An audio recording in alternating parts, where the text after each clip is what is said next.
That was funny. Happy Christmas Eve, folks. Ready to win. This is Basic Politics Unfiltered. It is Christmas Eve 2022. And I got a special guest with me, Anthony DiMaggio, former Yonkers police lieutenant, 15 years on the police department. And we're going to go over some of the Nick Spano. Anthony, not Nick Spano. I got it all confused today. Vinny Spano. I shared some text messages. Anthony DiMaggio was watching, and we're going to discuss some of the things Vinny Spano said. Did Anthony get beat up by Tony Spano, or almost? Did he get beat up by an entire precinct?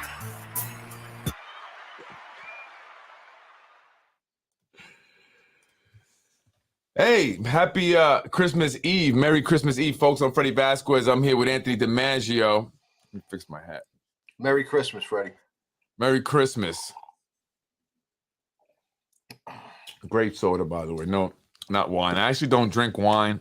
I don't really drink alcohol. And I have my wife was all excited because at their Christmas, people give out gifts, their staff and stuff, and she got a bunch of wine. It seemed like they just gave like alcohol, right? And I'm like, she's all excited. I'm like, I don't care. She drank some of it anyway, but I don't really drink. Anyway, if you are drinking, you're drinking your koki. I'm sure maybe Anthony, you might be familiar with koki, right? Oh, You're yeah, the mother of your daughters, being Hispanic, Puerto Rican, right? And so I'm sure she's had some. So if you are, get a cup of it. Join us here on the show, and let's talk about some of the things that Vinny Spano said about you. Yeah, that reminds me later. I got to ask her to ask her mother to make a bottle for me, because her mother sometimes makes a bottle of koki for me. Yeah, some people make them and sell them and stuff, So, well, if you got some, drink some, enjoy. Or if not, if you're drinking wine, enjoy. But anyway, let's talk about some of these text messages. I thought since I mentioned them yesterday, it'd be a good idea to ask you about it, right? Because they were about you anyway. And so let's talk about it. Did you get beat up at a precinct party? Did you almost get beat up by Tony Spano? What happened? And we did speak about this. You did go to Fogarty's or whatever it's called after the Tough Man competition. But where do you want to start? Well, the one true thing that Vinny said was that he said, I got beat up by the whole precinct at a Christmas party. That was 15 years ago. That is a true story. I'll tell it in a few minutes. So you got beat up by an entire precinct. Well, let's go to the Tony Spano stuff first from Fogarty's that night, because that was something that we touched on a recent podcast. Obviously, by now, you haven't known Vinny for anywhere near as long as I have. No. So by now, it took you a little while, but he's full of shit. He's about as honest as his brothers are. So, he's a member of the crime family. Total nonsense coming out of his mouth. And the same thing in the text messages. I was one of the last people there that night. I was there long after Keith Olsen and Tony Spano and all these other hand jobs left. And so you're talking about that at the Fogarty's or whatever it's called in Bronxville. Fogarty's in Bronxville after the Tough Man competition, where you went. Now, the Tough Man competition, if you don't know, folks, is the boxing match between the Yonkers Fire Department and the Yonkers Police Department. And so a lot of police officers will go there to Bronxville. And Vinny Spano, I met him a lot there. I don't know, they like to go there. And you went there. Surprisingly, you showed up. And Vinny Spano texted me about it the next day and said that there was some issue with you. And so I asked you about it. Yeah. Well, actually, I was there. I showed up there really before the event really even ended. I expected a lot of people to come. I said, and I was right, that I expected to have mostly friends there, cops and civilians both.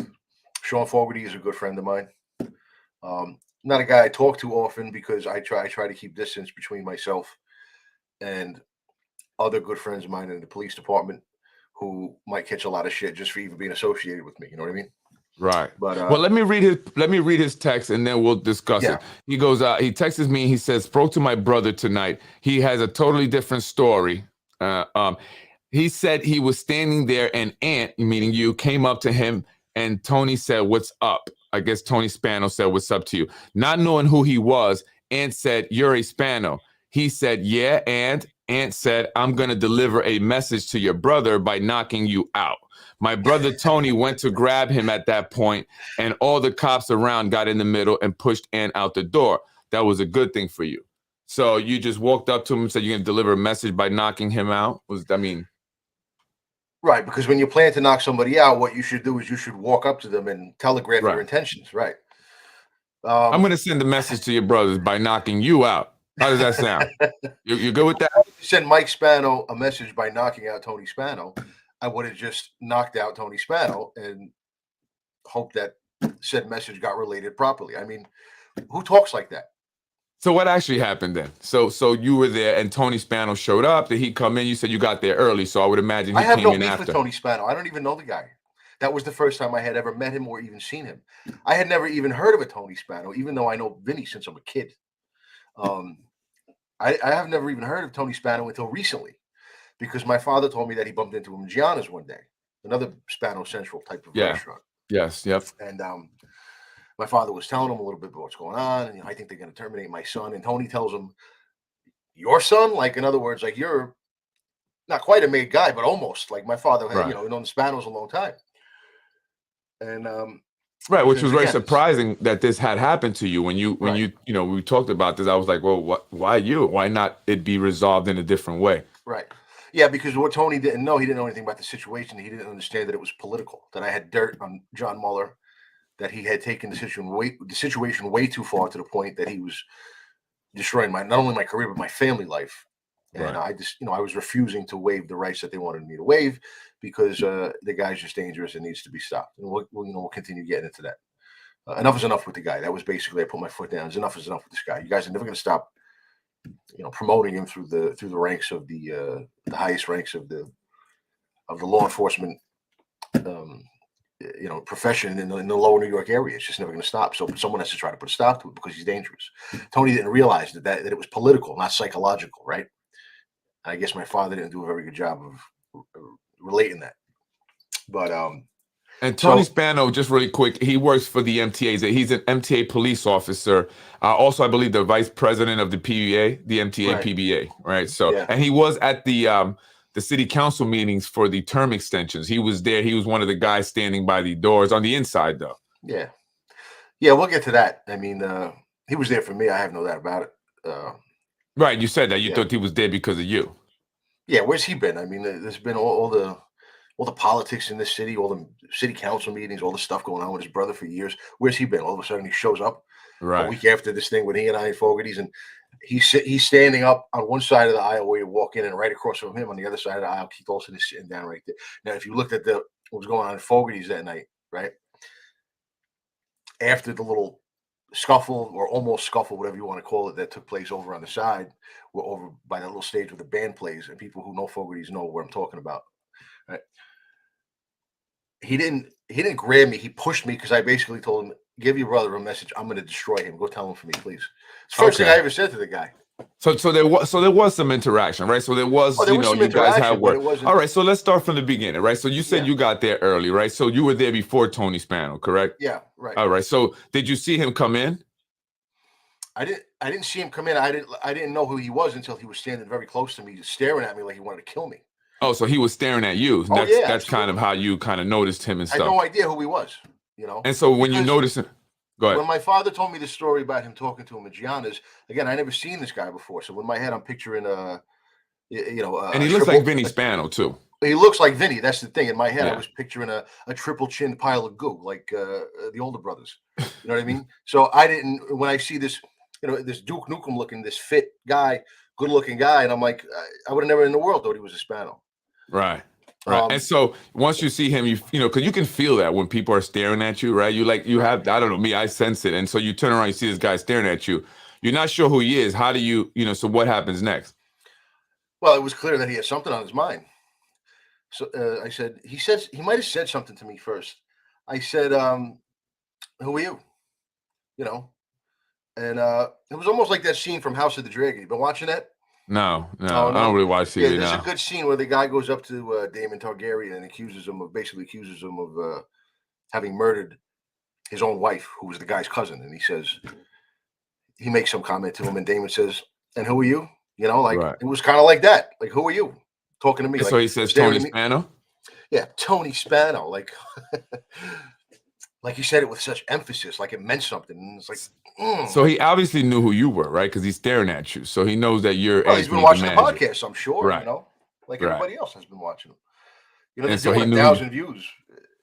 And so he knows who you are. So he's just staring at you, which that's been a little bit, that's what's made me a bit uncomfortable about the podcast, that people know who you are and you don't know who they are. Right. So, like that incident, that's situation right there with you. Right. Here you are, you're talking about the Spanos, right? You're calling them, Spano crime family and all that stuff. Here's one of their brother, a supposed black belt. I'm not sure he is or not, I don't know, but that's what Vinny Spano says. He's a boxer and he's pissed at you. He's staring right at you and you don't even know who he is. No. So he says, I'm Tony Spano. Well, I said, oh, good. Do me a favor. Give your brother a message. Tell him I'm going to destroy him like that. And he pushes me and, then a bunch of people now he pushes me and I'm laughing the whole time like a total asshole because fuck him. Who's he? So you didn't think to swing when he pushes you? No. I mean, that wasn't because I'm not in usually any that would danger. start a That was fight between people. If somebody pushes you, that's it. People are going at it, a lot of times. Well, I did kind of provoke it. You know what I mean? I made an asshole comment on purpose because what do you want to do? What do you want to have a chat about something? Right. Well, I guess if you tell a man you're going to destroy his brothers, right? Right. I guess that's going to lead him to want to, say, hey, what's up? What's it's all about? He pushed you, and so then people get in, they break it up. It was just like, and I'm, he's pushing as I'm moving back because he pushed me. I'm laughing the whole time, and I said to, I won't name the guys that were there, but it was a bunch of cops. Most of them retired, and I was like, yeah, go ahead, let him hang over here. I'll go hang out over here with my other friends, and that was it. So the idea that I was shown the door is ridiculous. Right, because he says, Vinny Spano, again, if he says that you were taken out by the cops and that was a good thing for you, that they did that. Otherwise, you probably, I guess, would have got beat up is what he's trying to say. Right? Yeah, that's bullshit. That's a good thing for Ant. So then he goes on to say, bro, I can't make this up. It's what he wants us. He wants a reaction. Let me see where else he says here. So apparently you were drunk calling people out there. So, he's also saying that you were drunk, right? You were calling people out because of the alcohol. Everybody was drinking. Fogarty's. Everybody had been drinking since the Tough Man. But he said you got thrown out, right? But then now he's saying, and again, these text messages are out of order for a reason, because there's some text messages I don't want to show, for other reasons. So, but he says here that, you were drunk calling people out, but I thought you had got thrown out. Right. No, I did not get thrown out. Yeah. What happened was, I think they tried to get me to leave. They must have said to Sean, throw him out. But Sean is my friend. He's not going to walk up to me. He knows he knows what they did to me. You know what I mean? So what's he going to do? He's going to come up to me and throw. Yeah, of course he is. Everybody is. So what's he going to do? He's going to come up to me, a guy who's been his friend for years, and say, get out of my bar. That's not going to happen. But what I think he did do, just hoping that I would kind of leave on my own, was he told the bartender to just stop serving him drinks or whatever. But that was no solution either, because after I walked away from that corner of the bar, I went over to the middle of the bar, and I was hanging out with my buddy A.O., Anthony Argentino, a retired guy. Was my supervisor in housing back in the day. Real good guy, real great guy. Everybody loves him.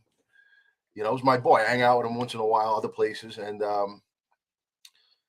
when he saw that the bartender wouldn't give me a drink, he was like, what do you want? And he went up and he went and bought me a drink. He bought it. And that's what other people were doing all night. Do you think it's possible that they could put a tracking device or a listening device in my car? I mean, it's possible. They're definitely unscrupulous. The only thing that I just thought about that.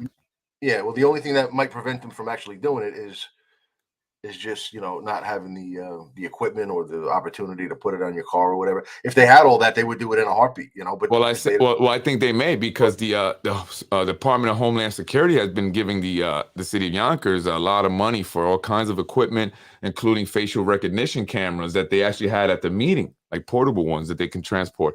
And then someone told me about that. Someone very in politics that was high up, actually. And also, I was there. I went to Fogarty's or whatever, and I had my car there, right? And now that you're saying all these cops are there and stuff, and, they hang out there, and I'm wondering, while I was inside hanging out with Vinny, if someone wasn't, fixing up my car with a tracking device or something. But anyway, he goes on to say he was apparently trying to fight my brother Tony as well. He just so happens to be not only a boxer, but a black belt, LOL. He picked the wrong brother, but other cops just stepped in and threw him out of the bar. This is what people are telling me. I didn't talk to my brother, LOL. And it's funny because, I take that as he's kind of just making shit up, right? But he doesn't want to put it on his brother. So he said, that's what people are telling me, but I didn't talk to my brother, right? So you don't talk to your brother, the person that you should talk to about it, first, right? Vinny's no better at making up lies than he is at anything else around. Right. Yeah. And the thing about lying is once you said a lie, you got to constantly remember that, right? And then when you have somebody that is looking for you to lie, right, and they're just waiting for you to slip up, it's gonna, you're gonna get caught eventually, because that's what I was doing the entire time. When they gave me his number and said to call him, I said, okay, it's two things that this could go good. We could develop a good relationship. We could do things that I want to do here in the city. I even have some of the texts where I talk about things that I want to do, or I'm going to get some information here and hold on to that until this moment now that we're where we at, right? And so it was from the beginning. I was already kind of, all right, I'm going to play that game a little bit, because I knew it. People have warned me, said, be careful, watch the guy, like you said, can't be trusted. My man should give up drinking. He says you should give up drinking, and he's lucky that Tony didn't clean the floor with you. Well, listen, I was certainly outnumbered in there. So listen, I don't start fights with people. Right. I don't start fights. That's like me. I don't start. Yeah. I might say something wise to a guy like Tony Spano because he's staring at me like he's a hard ass. So I might say something daring him to do something, which is basically what I did. I guarantee he doesn't know what's going on. I think we went over this on a previous podcast. I guarantee he has no idea what the clown-faced creep and his older brother did to me, Right. and what they do to a lot of people. So what are you staring at me like a hard ass for? You know what I mean? You're inviting me to say something stupid to you. So I did. And instead of punching me in the face like a man, you just pushed me like a little bitch, and all your friends hopped in between us. You know what I mean? So, look, I got nothing against the guy. I'm not looking for trouble with him. I'm not looking for trouble with anybody. I went there to have a good time, but don't bring trouble to me. You know what I mean? Right. And that's the way I see it anyways. But, some people might say in a way that by you going there is kind of like you're poking a little bit, right? And just to be fair, you have gone there before, but it's been a while. And, you knew that they would probably be there that night because of the event that was going on, right? So I guess, Right. Maybe he was like, oh, look, what the nerve of this fucking guy to show up here, after all this, shit he's been talking on this podcast, right? I'm sure that's what probably was going on. And then, right. alcohol really fuels shit, right? So it's like you get alcohol also in your system. And it's like, once you can't feel your nose, let's go, baby. I'm all numb. It's fuck it, That's what I used to. And so, but so maybe they took that as kind of the initial jab, right? Just you showing up. Yeah, well, they can take it however they like to, because it's a free country. A lot of people don't know this, but Yonkers, New York, and Bronxville, these places are in America. We're still in the United States here. A lot of people don't understand America. They don't understand that when your government is out of control and they're trying to intimidate you, you're not supposed to get quieter. You're supposed to get louder. Right. Okay? Right. That's how America works. And Yonkers is still a part of America. You want to try to intimidate me? Fine. I'm going to show up to your bar, to your hangout. For a lot of people, that's not been how they've responded, right? Right, of course they've not. spoken out, and I don't want to make them feel bad for that, like that. Like I tread that line, of trying to, I don't want to, say you're messed up. Why don't you speak up? Because I get it. There's consequences, right? I mean, look what the fuck's happened to me. I mean, how many people want to deal with that? Look what's happened to you. How many people want to deal with that, right? But maybe I am crazy. They say I'm crazy and stuff. Yeah, I am maybe crazy to fucking be willing to deal with it. But I feel like enough is enough, and it has to stop. And at some point, somebody's got to say something, and then maybe other people slowly will come out, and people have. And then that's why also I, do this podcast with you, because it's important that you tell your story. It's important that we show people who these individuals are, who they really are, their character, their behavior, right? And these are the individuals that are in control of our city and their government. So, if Vinny, if you can prove that Vinny was behind that stuff that going on at your daycare center, that's, I'm no legal scholar, but in my opinion, that's a pretty wild First Amendment violation. Right. He's trying to intimidate you out of speaking out, which you have a First Amendment right to do. Yeah, and then also calling CPS a false report is a crime in itself. Hurting the business, financially and all that stuff. And definitely my reputation, my defamation, libel, all that stuff. And it's definitely, you know, the information is there. That's why I said I can't show all the text messages and stuff, which is why they're a little out of order.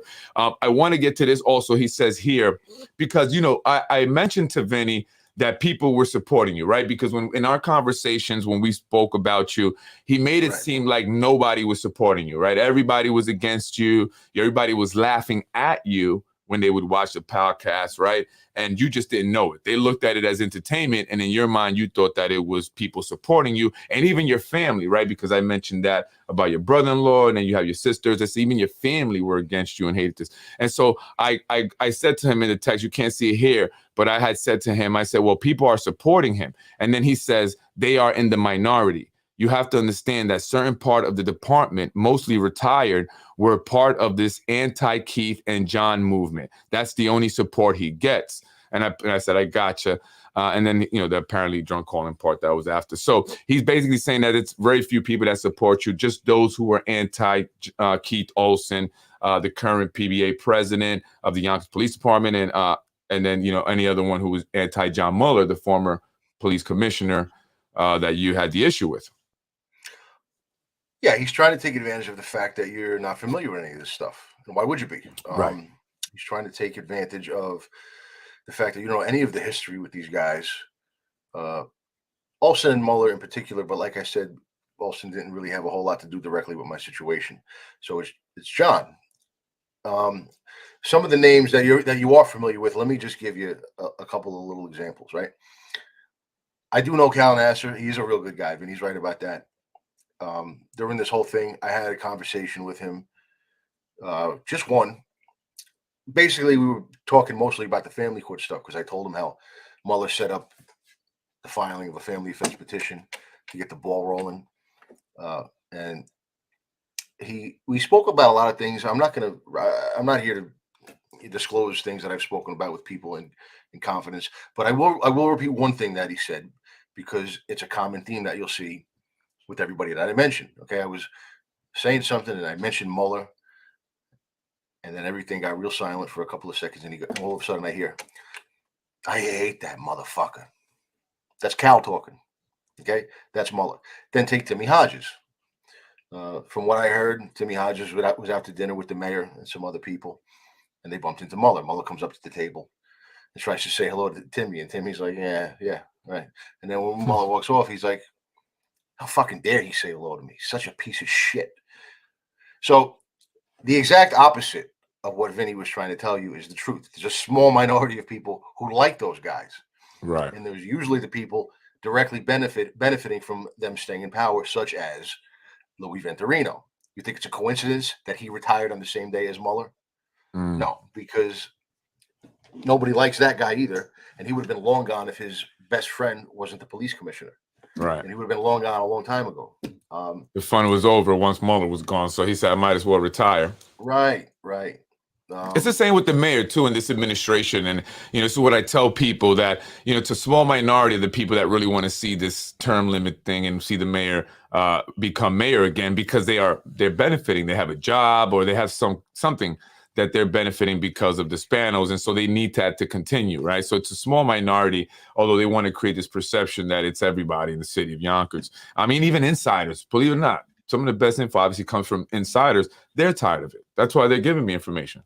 You know, and I've had people give me information that were hooked up with the job, right? They go, I know I was hooked up, but I'm fucking tired of these people. And the only reason why I even got the hookup was because I couldn't get the job the regular way. And this is what I say, that some people just pay for these jobs because they've tried to do it the way you're supposed to by applying. It doesn't work, and people need jobs. So I don't fault them for that. You know, I don't fault them at all. I mean, I was far from the first guy that Mueller did in that way. I was just the first who was smart enough to have the buddy of his that I was pissing off threaten me in a voicemail first. You know what I mean? Because, you know, with that crew, the Olsenettes, Louis really was the weakest link. You know, they say when you have a crew like that, the guy with the temper is always the weakest link. The loudest one. Right. That's Venturino. He was of... Right. Yeah. I know Yeah, no, people that have spoken out and it didn't go well, so it's easier said than done. Absolutely, no, and that's why I said I didn't want to villainize or say anything negative about people who don't speak out, because I get it, I understand it. Right. But what Anthony's saying also, and I guess what I'm saying is that to change it, we have to go out. So there's got to be some people got to make that sacrifice, and even they got to be the martyrs, I guess, right, so to speak. And so I'm willing to do that. That's what I'm saying. I've been willing to do that. So that's why I was a bit offended when I know people were trying to leave me out of certain meetings when we're trying to create change. And I'm like, oh, not Freddie Bass. What do you mean? I'm out here being the martyr, right? So I don't mind it, and I get it. And I just hope that, me doing this could help snowball, and you also as well. And there are others, now coming out to snowball, and it really become, the change that we want. But I get it, and you're right. I don't want anyone to think that I'm saying anything negative or Anthony. No, I mean, I get it. Not too long ago, I walked into a venue, and some of my friends were there, or at least guys who I thought were friends. And one of them it was like he didn't even want to stand next to me. The first thing out of his mouth was, "I don't want to hear about your fucking problems," as if I was going to talk about them. You know what I mean? And then it took a few seconds, and then he just left with a couple of his other buddies. It's a guy who I got along with really well for a lot of years. And then I thought about it. I was like, what is that all about? And then I realized, the guy's got a pile of kids. He's married. He's got a pile of kids. You know, the last thing he needs is to be in anybody's crosshairs. He couldn't, if he were to be in their crosshairs like I am, he couldn't sustain it like I can. You know what I mean? Right. Because I don't have 7 kids or whatever he had. I don't know. And I only have 1 kid, and her mother's well off and actually got rewarded for her participation in what they did to me. So she's making a lot of money. Yeah, we'll take care of that child support you're not going to be getting from Anthony. Right. We'll give you extra money. She's still getting it for now, but no, I'm joking. I'm just trying to make it. But right. So let me ask you though, did you that guy you're talking about there? Did he ever come to you and ask you for anything, for any help at any point in your friendship and stuff? Just curious. No, he wasn't like a dear friend, but he was someone that I considered a friend on the job, someone I would always talk to. When I ran into him, or and I only I've been out drinking with him at times before, so I was a pal, I thought, but I only asked because I don't like to ask people for things. I don't like to be, I don't like people to be in my business, so I don't like to be in other people's business, and I don't like to bring people any trouble, nothing like that. And again, I try to do everything for myself because I don't really want to ask anyone for anything at all. But oftentimes people come to me, and ask, hey, you think you can help me with this? Hey, I need money. Believe it or not, I get that a lot. Money, and I've given out a lot of money. I have, and I say that just to say that, I've helped people when they come to ask me, especially if I could, I definitely will. But then there's been those 1 or 2, well, now kind of 2 rare times when I've needed this, and then you go to these people, hey, and they, I don't got time, I got my family, I got this to worry about, and it just disappoints me, because it's like, well, when you came to me, I didn't say that to you, right? When you came to me and said, listen, I need a job, or, I need this money to pay for this, or, and we're not talking about, $100, right? I mean, we're talking about $8,000 even, you know what I mean? 10,000, thousands of dollars, people have come to ask, one guy called me for $500. He literally had it in 10 minutes. I was in Jersey. He was in Mount Vernon with a boot on his car. He needed it for the boot to get it off to get to work, right? 10 minutes he had it, right? And then just a friend, I don't even speak to the guy anymore now. Yeah. Point is that, when they come and they ask me and I felt like, damn, I'm coming now. The one time when I really need the support, people are then, just give you a situation with that video that came out, right? With my aunt called me to give my uncle brother a job because he needed one, right? And if she had never called me, that video would never be out. I would not have the CPS case at all, right? And where are these people now? And then when you call these people, well, I don't know. I don't want to get into, that's not, I got my own issues. Okay, now you got your own issue. Well, you should have never called me with your shit. I wouldn't be in this problem, right? So that's why I asked that question. I wonder, did you ever help him out? Anyway, so I got one more thing I want to show in terms of the text message. What does it say here? Hey, I just got a minute, because he would watch the podcast, but a lot of them were mostly your podcast, right? He liked watching you, right? He was, I guess, one of your biggest fans, Vinny Spano. Well, I just got a minute. He's got to know how to react to the things that I say in it, like he did with Mike Hanley. No, definitely. He definitely, obviously, I'm sure he's concerned with things that you may have to say. And, he goes, I just got a minute to listen to Anthony, at least the part where he speaks about me. Just so you know, none of what he said took place. 0. He never said anything like that to me at all. 0. I almost texted him, but I figured, what the F for? LOL. Let me make it clear as day. None of what he said at all. I'm not sure exactly what that was about. What you were saying to him, but you know, he what? Oh, you know? Do you know exactly what he's talking about? All right, go ahead. Yeah, that was a bunch of podcasts back. I told you that I basically said to him the same thing that I said to Tony Spano, although it was before the night of Fogarty's. It was, yeah, he and I were both at a retirement party for my uncle. One of my uncles that worked for DPW for, I don't know, 30 years or something like that. And he and Vinny are friends. And I was there basically all day for the whole party. And Vinny showed up late. So the party was downstairs in this one, it was in the Slovak Club on Yonkers, on Lockwood Avenue, the Catholic Slovak Club. They have a little party hall in the basement. Yeah. Yeah. So, but after the party's over, everyone goes up to the bar and hangs out up there. And my father was up there. I was up there talking to someone that I knew growing up. And Vinny comes into the bar and he's basically hanging out with my father, who's a couple of seats over from me.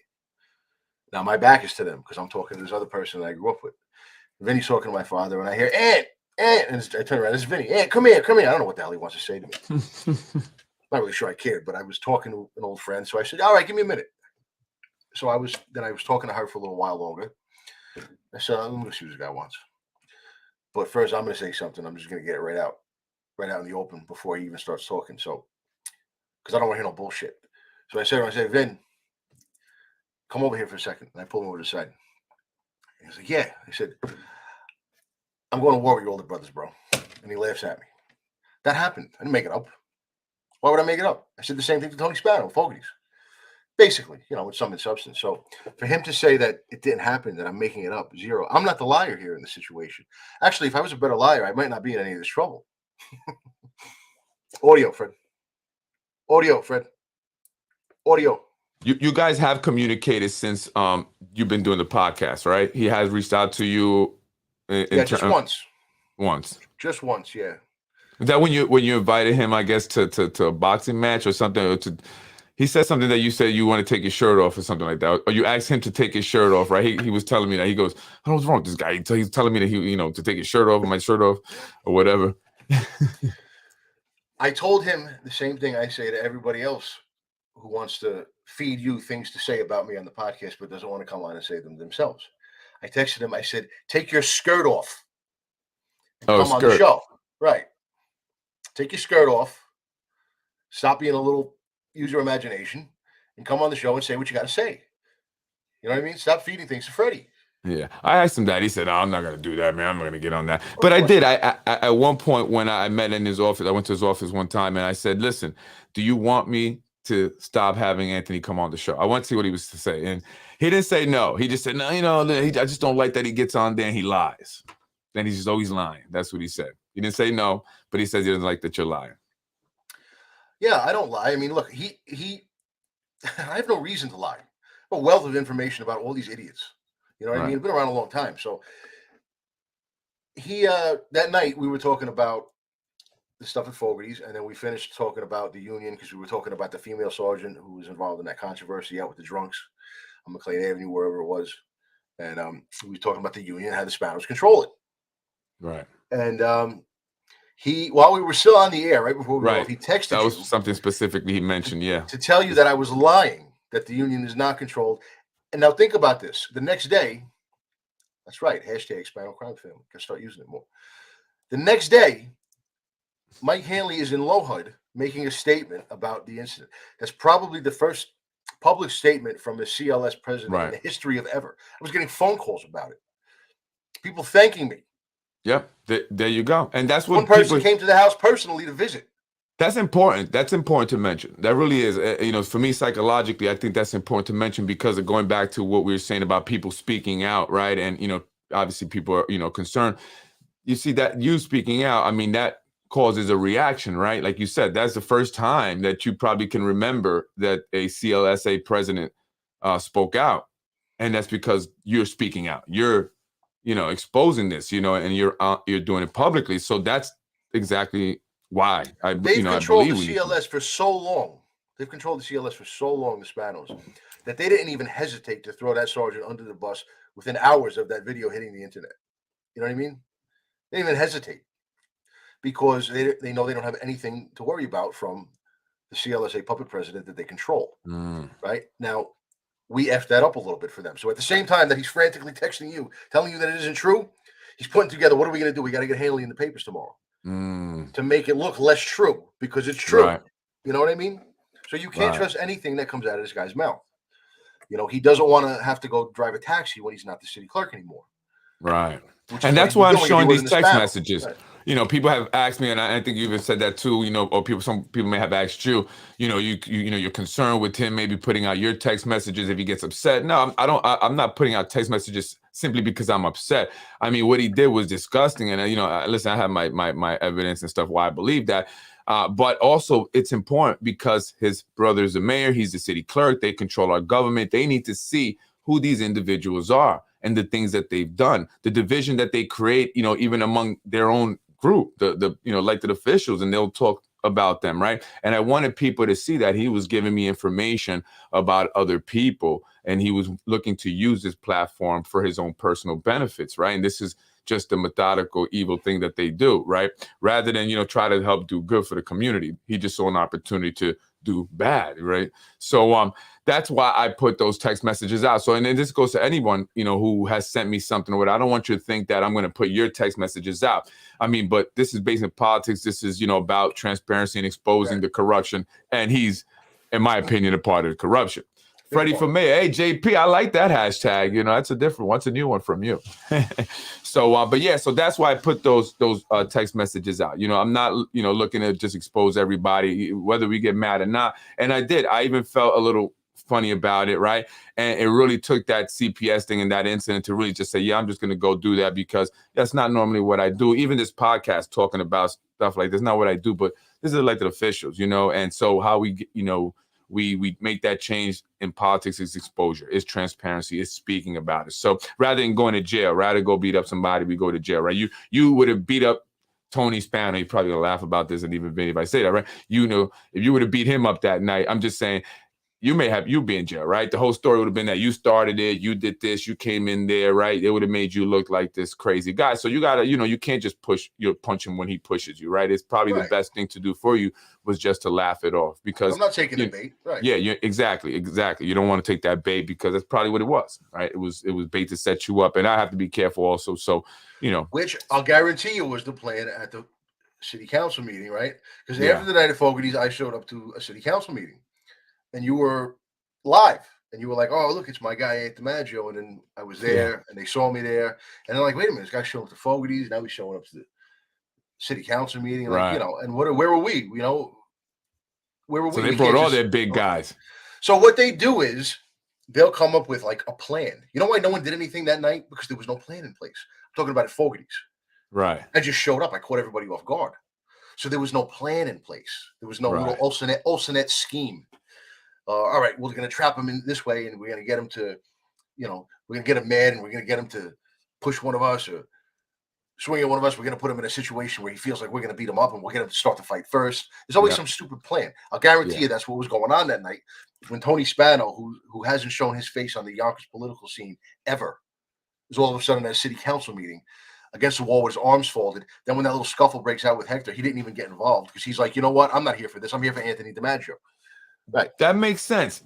That makes sense because maybe they thought Hector was Anthony DiMaggio. That makes sense because there's I don't know who it was that put a picture up. I saw a picture where they zoomed in on this guy. They're saying, who is this cop, right? The cop that supposedly arrested Hector Santiago and roughed him up and stuff. A New Rochelle cop I'm hearing. Was that guy there because of Tony Spano? Did Tony Spano bring this guy? Right? No. Is that a friend of? I'm just wondering because I mean, why would this guy be there? Why is he grabbing up this guy Hector Santiago? You know, so I'm wondering if he brought the troops. I'm saying brought the cavalry because they thought maybe you show up again. No, that was a mistake. That was not a New Rochelle cop. That was no. Detective. Yeah. Oh, that was. Mistake. They clarified it afterwards, but yeah. Someone. But do you know anything about that situation? Just because the kid is stop. You know, he created the Stop and Shake program, which is essentially to develop good relations between the community and the police. Yet he's the guy in this whole thing that gets, arrested, pulled out of or escorted out and then roughed up somehow in the hallway, which no one is able to see what happened, right? I don't get that. I mean, they know him. That just didn't make sense to me. Yeah, I mean, they know him, but I don't know. I've heard a lot of different things about his relationship with the cops. Mm. I from what I hear, I don't know the guy from a hole in the wall. The first time I had ever heard his name when this stop and shake stuff started, but from what I hear, he's got quite a record. He's not exactly the greatest dude that he presents himself to be. I don't know. I mean, I'm not gonna speak from personal experience because I don't have any with the guy. But this is what people tell me. I did see the video from out in the hallway. Oh, there is a Right? video. Oh yeah, yeah. Yeah, and the best way to invite a little physical aggression from a cop is to push your hands up and try to push him away from you while he's escorting you out of the building. He's trying to escort you. Rather, I mean, that's his job. There's some, scuffle or something going on inside the city council chambers. They're there they have to escort you out. They probably weren't even going to arrest him, but that detective, I'm not going to say his name, kind of had his hand on the small of Hector's back and was actively trying to move him through the hallway. Like, in other words, don't stop. Don't stop and try to talk to anybody. Just keep going. And he had his hand on his back, and Hector reached right up with the arm that wasn't in a sling and pushed him. And, well, I mean, and it's clear as day on video. I'm not making it up. He can't deny it. I guess there's going to be no loss. Or maybe, but I doubt he's going to win. Right? I mean, look, he does have. Fine. He came out and gave that long video where he's crying and bro, you're fine. What's wrong with you? You got an injury? You got a little. It was long, but it didn't really talk about what actually happened. We were still left with wondering what happened. And look, let's be honest, right? Let's just be honest. And this is, what bothers me about a lot of things. People just talk a lot of crap. Let's be honest. The reality is that Hector has had a past, right? And he's had a past with domestic violence and violence. He's been violent. He got violent with me. He tried to then call see, again, they always talk about me, but there's no police records. The police never arrest me when they show up. In fact, they asked me if I want to press charges on people. That was the same issue with Tim. Hey, this guy, swung at me once. And I couldn't believe it. And I had to take care of business. He went to try to get me arrested. He went to the 4th precinct, but they saw the video. They saw what happened. He was the aggressor. He has had aggression with women and stuff like that. I mean, really bad from what I've heard. I'm going to go into it. So, and I wonder why these elected officials and even our city government, our city elected, a mayor and all these people deal with some of these individuals with the past that they have, and it's kind of like they set themselves up for future incidents to happen.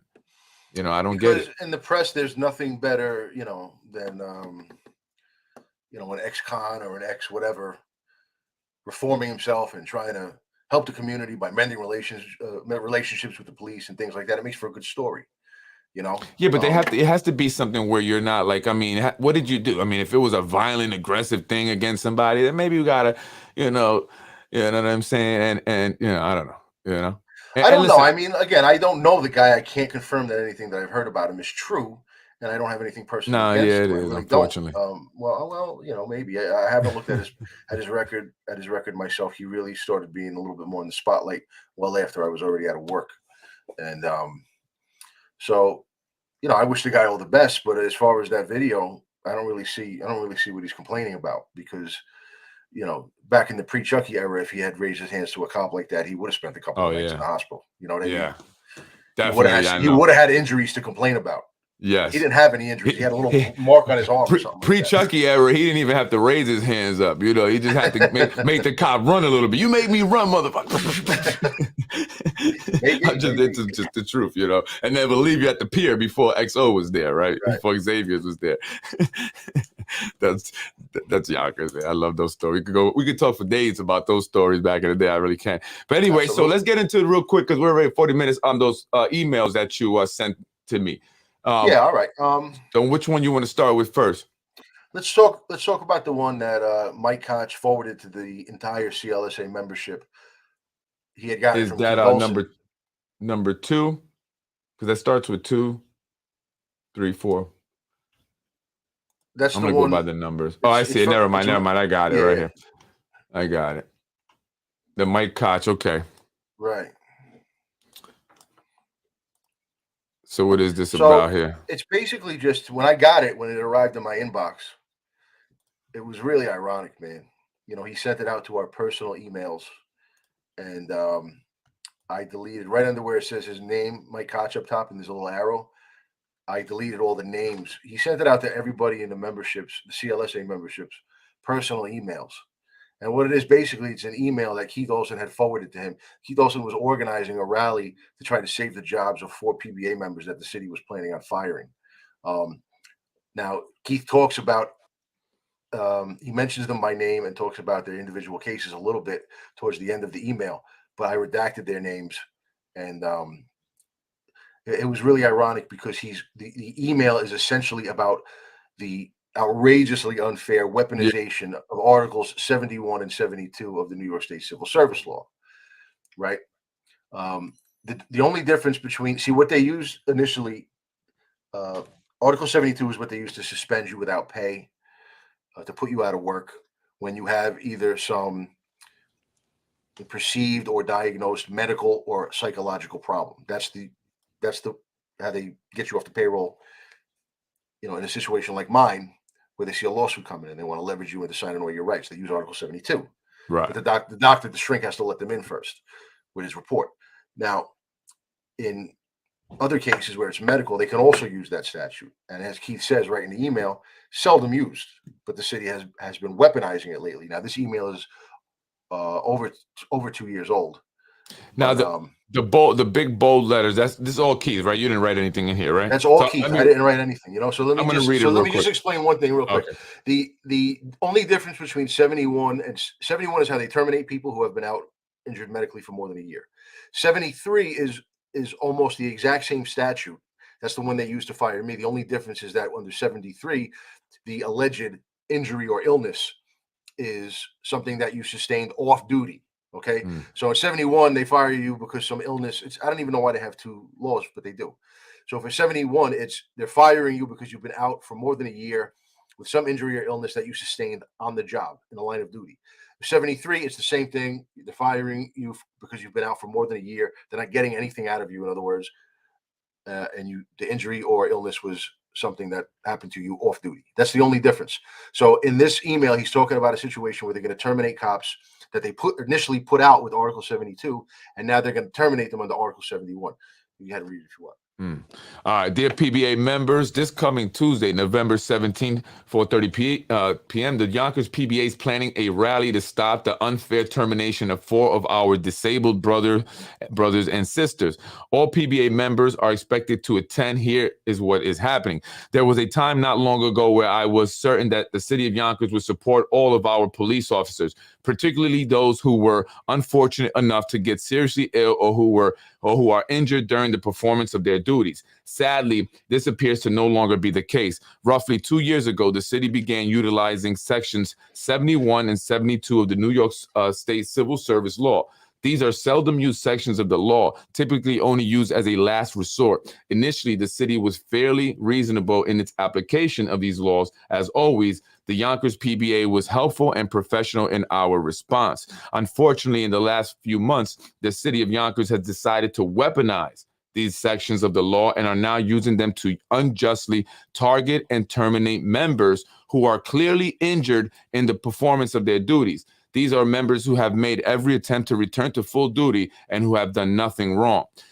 Incredulously, right? So the city has also discussed using these sections to terminate officers who have been on light duty for some time, despite the fact that this is the city that forced them back to light duty, and ignoring the fact that they have come to work every day performing their necessary duties. More weaponization of sections 71 and 72.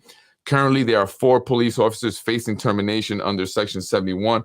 All of these cases, the officers have suffered debilitating injuries in the line of duty. In all these cases, the officers filed for both line of duty and accidental disability pensions with the state, each of them well over a year ago. Each and every one of these officers has done everything they can to try and come back to work, including suffering through drastic surgeries.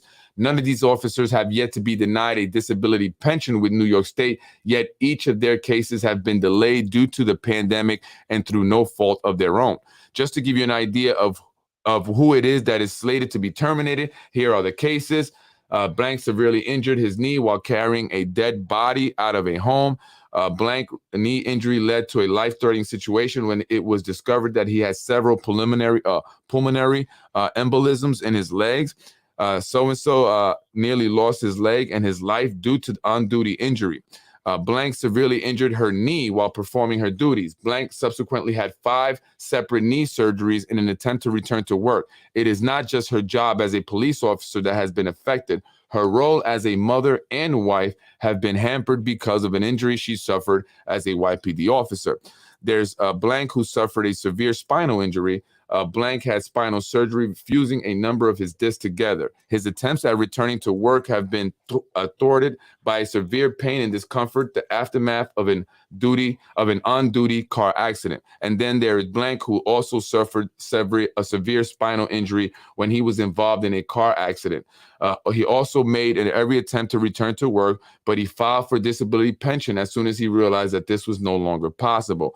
In short, these officers were injured in the line of duty, have done everything they can to return to work, filed for both line of duty and accidental disability pensions when they realized that wasn't possible, have done nothing wrong, yet the city of Yonkers plans on firing them. This could be you. And I want to stress that. This could be you.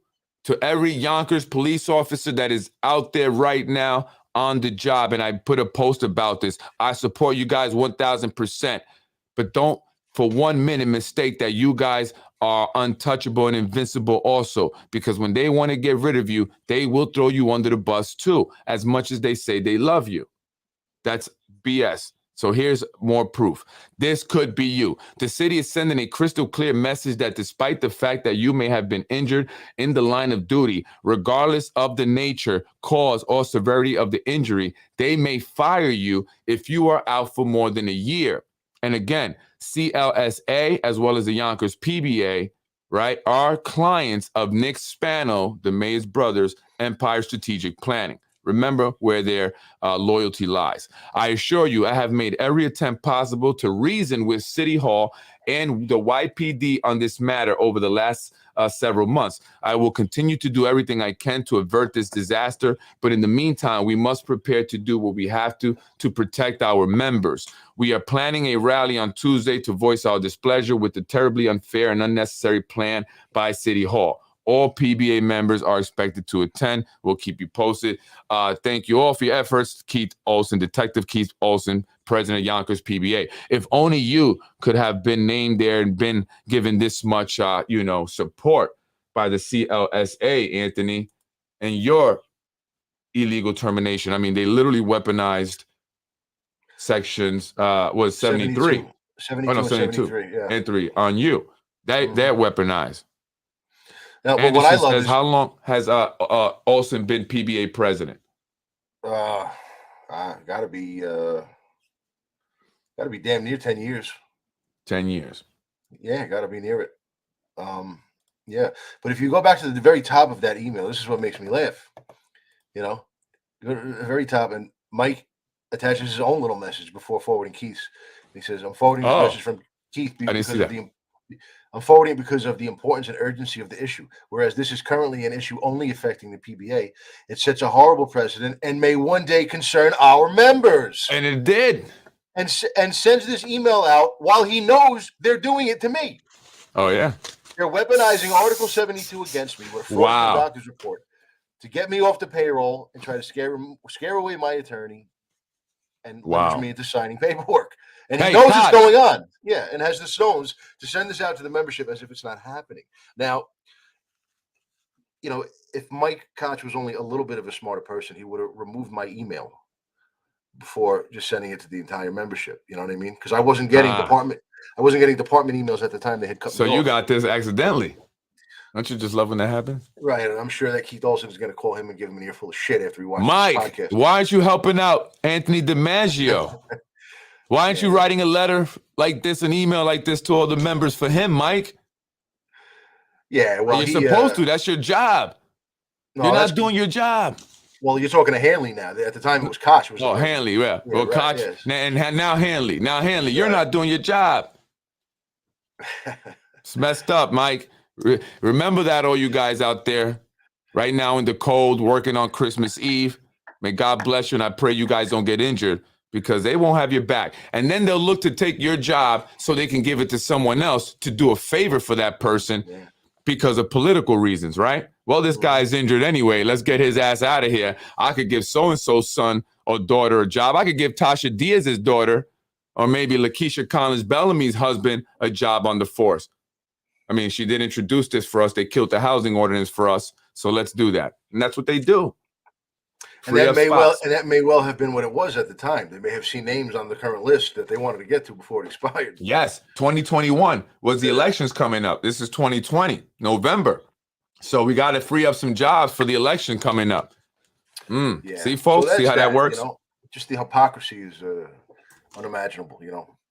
And the last thing we'll take a look at in the second email that I sent you was, you know, now we're going to start getting into some of the stuff that my daughter's gem of a mother was saving up in her cell phone for a rainy day, you know, for when it would be beneficial for her to use it. So that's number 2 on the second email. I see you have a 2. Right. Oh yeah, so, Cariello email. Yeah, well, the Cariello email is one of the attachments in that email, but there should be a few others as well. Yeah, I sent you which one is it? I sent you a briefer version. I got it of that from the voicemail. I pulled out the important phrase that he says in there. Yeah, so I heard that. We should be playing that, I think, more often. If you want to keep it handy, I don't know. Yeah, I'll save it as a soundbite. Oh, there you go. And you can use that in a lot of contexts, not just mine. That's what I'm saying. I can use it. I'll save it as a soundbite. You want to play it real quick for the people listening? They've heard it before, but yeah, the hell with it. I'll get it set up here. And besides that one, what is it that which email exactly is it? Hold on, I'll tell you right now. I'll get it here. You want to play this game? You're gonna lose it. I'll tell you right now. That's it. And I made it. I cut the rest of the nonsense out. You want to play this game? You're gonna lose it. I'll tell you right now. If you want to play this game, you're gonna lose it. That's my new soundbite, guys. Right and that's Detective Sergeant Venturino, right? And that's part of the message that he left you. Yeah. I'm sure he's halfway through a bottle of Tito's already today for the holidays. So you want the text messages, right? Emails with the real doctor. So, So letter from real doctor. Let me take a look at the email that I sent you, so I know what we're looking at. It's all right. So I'm going to talk about my internal affairs interview, but I think, you know, being that we're towards the end of the podcast here, you know, maybe just we'll skip over that because it's long and it would take a lot of time to read it. We'll start with it next podcast if you want. You know, we can talk offline. But you can show these other, you know, these letters and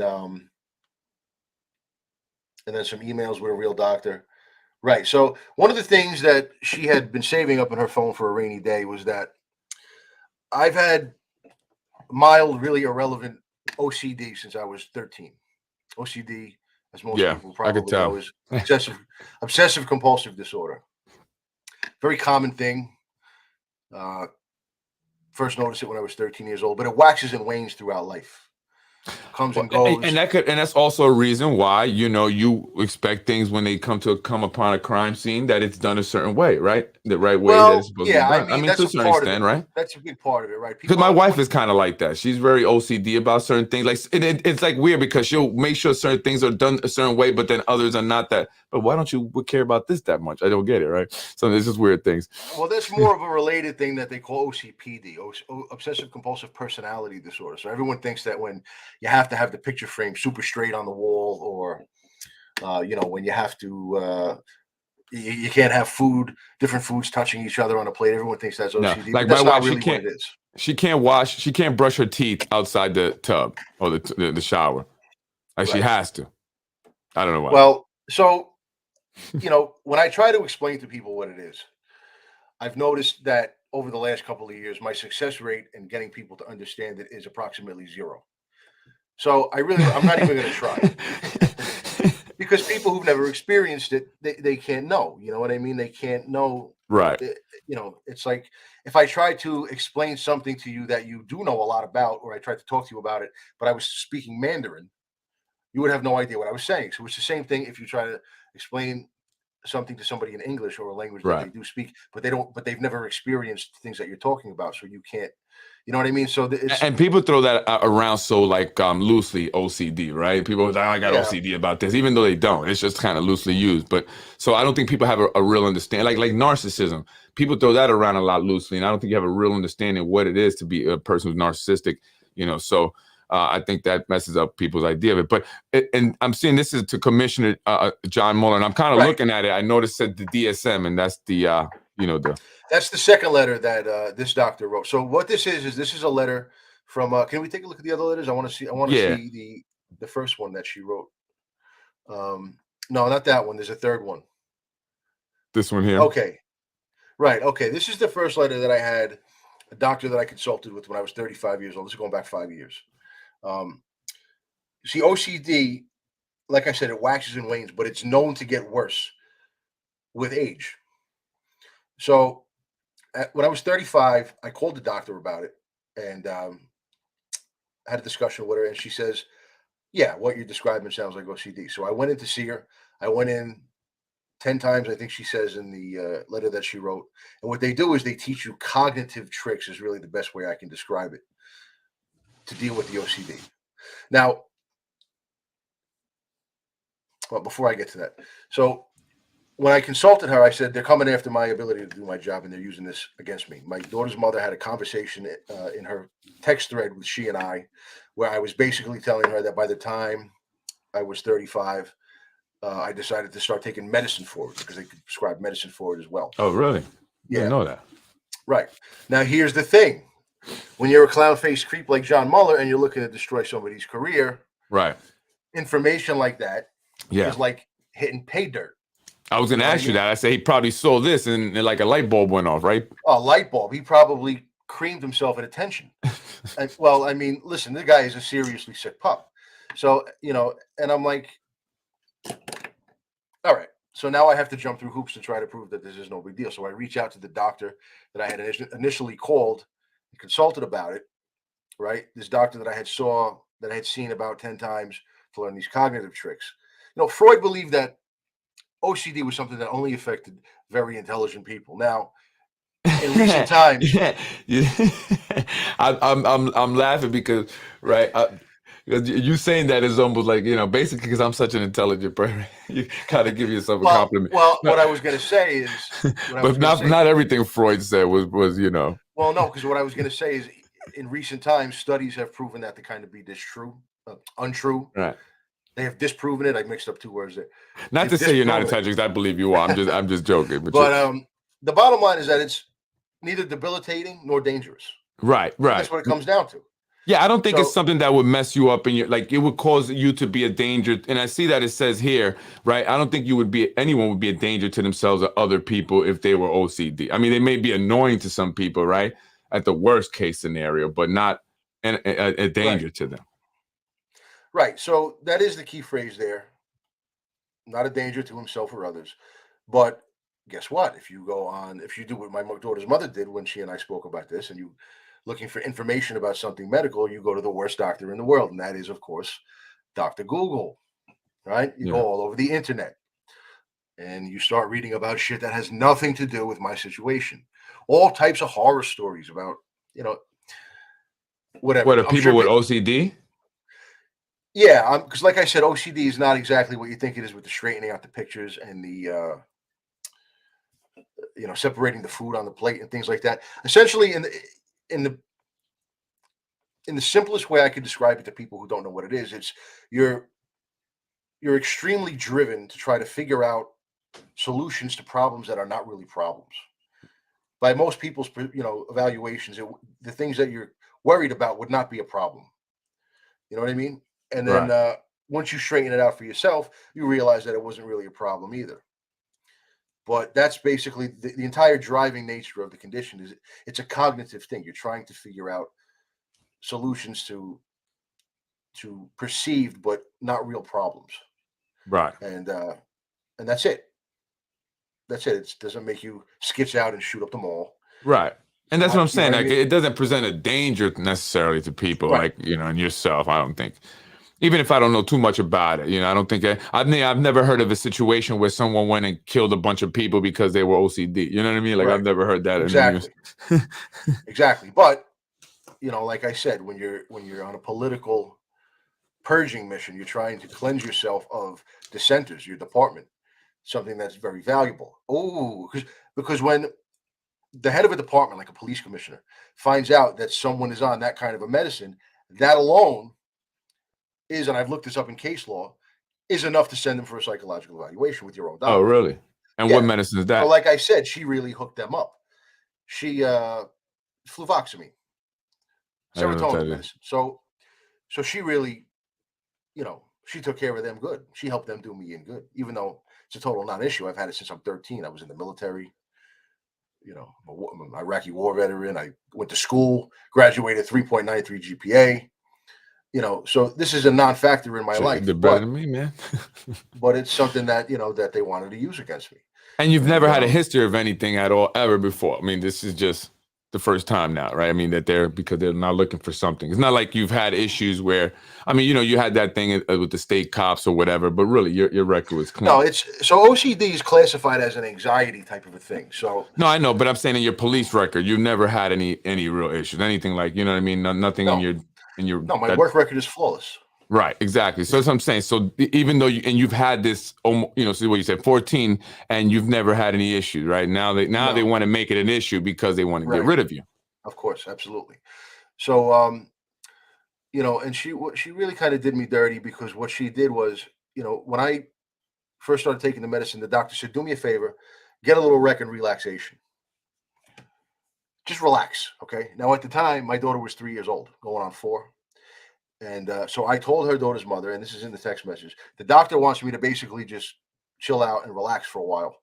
So do me a favor and see if you can arrange for a babysitter for our daughter.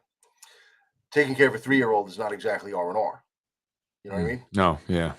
So when she went down to internal affairs, she twisted it into, and with their help, twisted it into, oh, he told me that he couldn't be around our kid because he's out of his mind and he was afraid. In other words, so I'm telling her that I can't be around our daughter because I'm afraid that I'm going to hurt her because I'm out of my mind. Can you believe that? Well, I'm sure they probably were like, did he say anything that the doctor said, anything you could think of? And, she's like, I don't know nothing. And then she probably said, well, I mean, I know he had to, he couldn't be, he didn't want to take care of the baby because he needed to relax. And so they said, okay, good. We could take that and use that, Right. as It could your not have baby been to your any daughter. clearer of what I meant by it. But Right. they take it and they twist it. Right. And it's in the internal affairs that reports that way. And that's why, I in the email that I sent that's in here that we're going to go to next week, I actually said I actually have a lot of respect for Charlie Walker. Well, that went out the window when I saw the internal affairs reports. Because you can see that he's taking a lot of glee in this bullshit, and he's trying to write things that could affect not only my career, but my relationship with my daughter. So this was the first letter. And I said to this doctor, I said, look, would you feel comfortable writing a letter? She said, I'll write one, but why don't you come in and let me reassess you?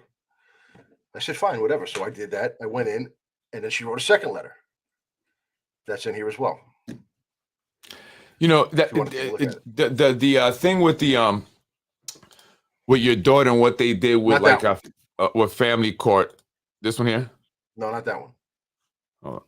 The thing that they did with your daughter and family, I don't see it anywhere. That was go back to right there. What was that? Okay. No, one more. Go back. No, to the right. That was the one we just signed. Oh, all right. Go to the left. Yeah, sorry. 2 to the left. 3 to the left now. After that is done. No, the other way. One more click. Right, that one. That's the second letter that she wrote. No. Yeah, that's what I was. Okay. That's the second letter that she wrote. All right. But they did something with you, and then they try to get your daughter, with this, almost with the family court and stuff like that. So you see that they are willing to do stuff like CPS and family court stuff. So it's not outside of their realm.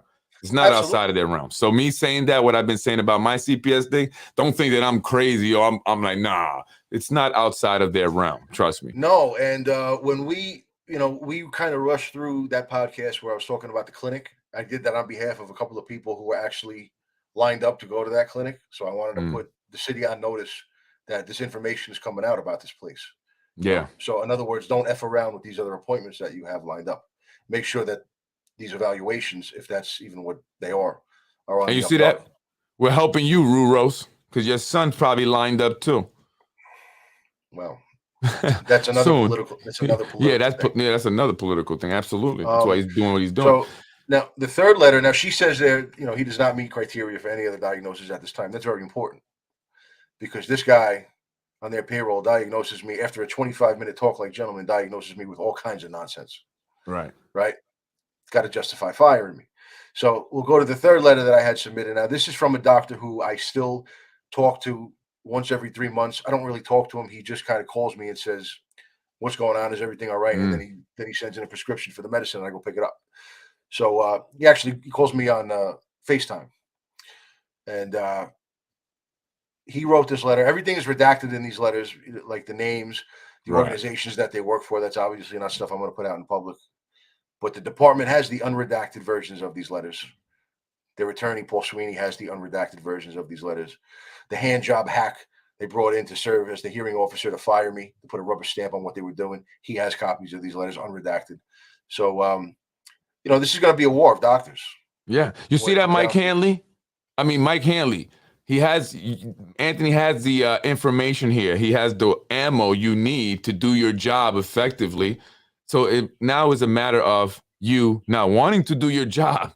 Because, it says it right here. Even the stuff you didn't underline, it says OCD is a common condition. That's what I'm saying. It's not something that would make anyone a danger to themselves or anybody else, or really even affect their work. And very, like it says, and very, very rarely is it debilitating, right? And actually, it's actually pretty ferociously protected by a whole litany of laws, like the Americans with Disabilities Act, which I don't really like. There you go. It's not a disability, so I don't even know why it's protected by that law, but it is. But at this point, you take it because that can help you, right? Because now they're kind of using that against you, Right. and you're supposed to be protected. And then you obviously, where you underline, you said there is nothing at all that would impair his duties in the police department. Yeah, he no longer needs to talk to a psychologist. That's also important too, I think, right? They're saying that. So they didn't even have to send you to that shrink to begin with, the crooked shrink that you say. Right. This was all 2 years before this dispute with Louis Venturino, right? Where he takes her phone from her down at the detective division and starts, rummaging through it. This is stuff. Maybe looking for anything, yeah. But this is from my personal life that he dug deep through because he had leverage over her, and she had her eyes on the most prestigious assignment at the detective division, and she's now got it. So she's been well rewarded for her participation in this. I still don't hate her for it. I understand. No, you love her. Not everybody's got the balls that I have. You know what I mean? If someone tries to put pressure on me, and you'll notice a common theme is whenever I'm fighting and getting into some sort of trouble at work, I'm always fighting with other bitch-ass cops. I don't fight with the public. My internal affairs record backs that up, or I should say my lack of internal affairs record. Right. I have minimal complaints. Nonsense. Right. I don't fight. I do my job well. I fight in the precinct. Right. Right.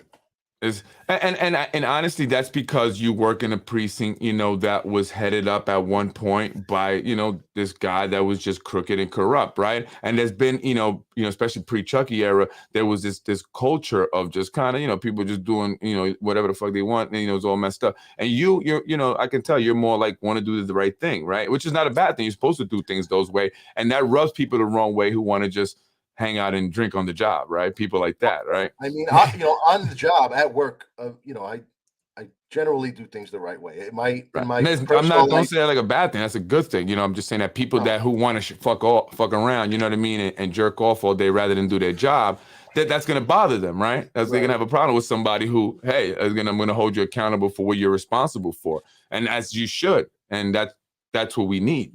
That's the kind of commissioner we actually need, right? Police commissioner is going to hold people responsible and accountable for their actions, make sure they're doing what they're supposed to. My personal life with this woman is not quite so simple, and we'll start getting into some of that stuff, but it never is, man. No, of course not. But not with a woman, it never is.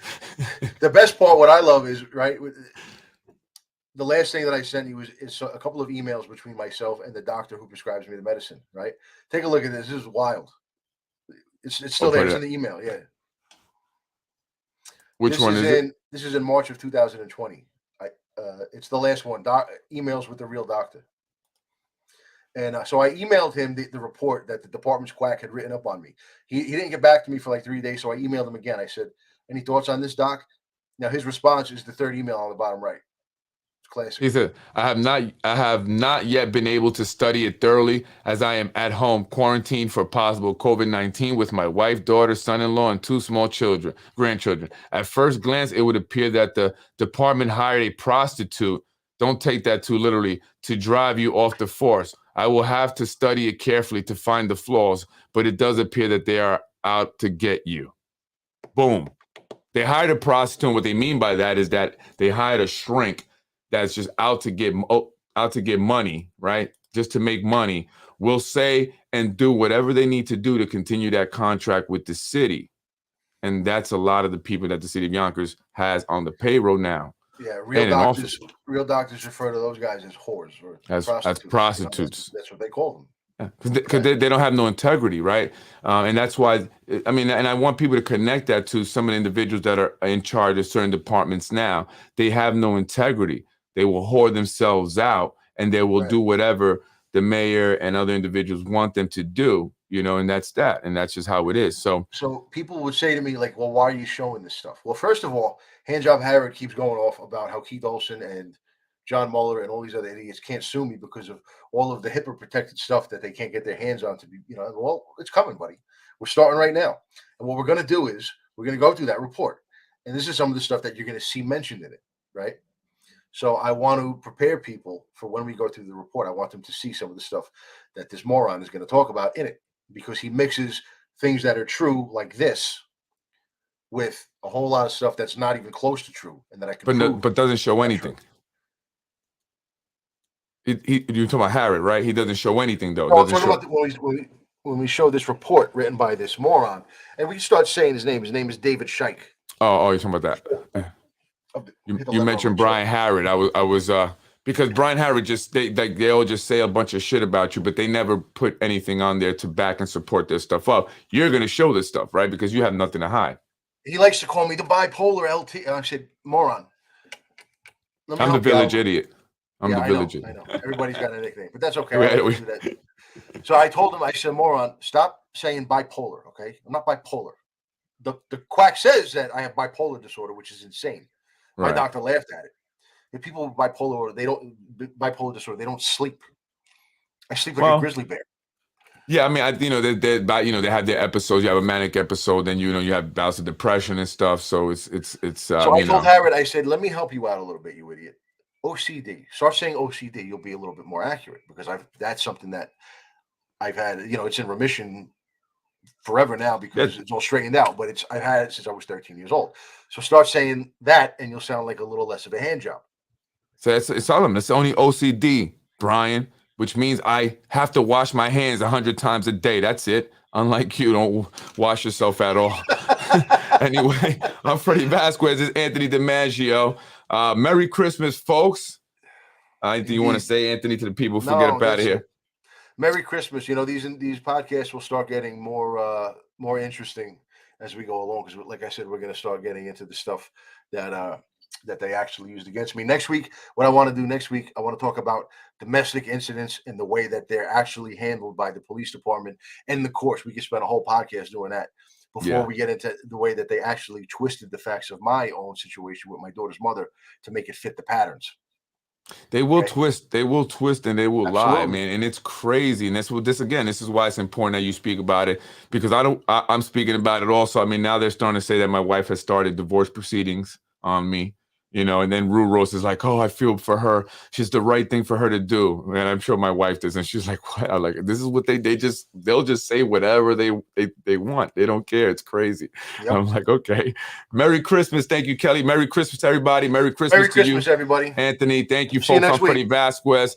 I'm going to go and work on some food, cooking stuff. Take care. Have a good night. Take care, everybody. Love you, Yonkers. Merry Christmas. Ho, ho, ho. Yeah. I'm Freddie Vasquez. This is Basement Politics Unfiltered. Folks, have a beautiful, blessed, happy holidays. I'm going to say that be politically correct. And just know that what you hear here on the podcast, if we don't show it to be fact, is from sources alleging, from information that I've researched, from my own opinion. But we know what's going on, Yonkers. We know shit is corrupt here in the city, right? It is what it is. I'm Freddie Vasquez. Have a beautiful and blessed Christmas. And I gave you some gifts. Go read the podcast. I also put up some stuff, a few articles there from a bit of history of Yonkers, political history, I should say, talking about Nicholas Wasisco, if I'm saying it right, the former mayor, and some of the stuff that was going on in that time. It's a New York Times article. Very interesting. Go check them out. Anyway, folks, I hope you get what you want for Christmas. I'm going to go cook. Peace out. Freddie wins. No! Fatality. Freddie wins. Merry Christmas, Happy Kwanzaa, Happy Hanukkah, de Malibana, Feliz Navidad, Feliz Dia de los Reyes, what do you say that? I don't know. Happy Merry Christmas.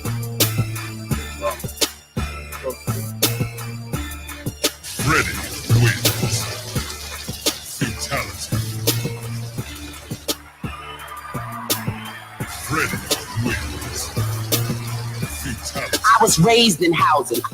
I was raised in housing. I was raised in housing. I don't think you were. You're watching Basement Politics with my dad, Freddie Vasquez. You're watching Basement Politics with my dad, Freddie Vasquez. In another one, Mr. Rumo lied to me. I want to end this quick because I'm greedy and I want somebody to want a chicken. In another one, Mr. Rumo lied to me. And I don't vote for the person that lied to me. Thank you very much.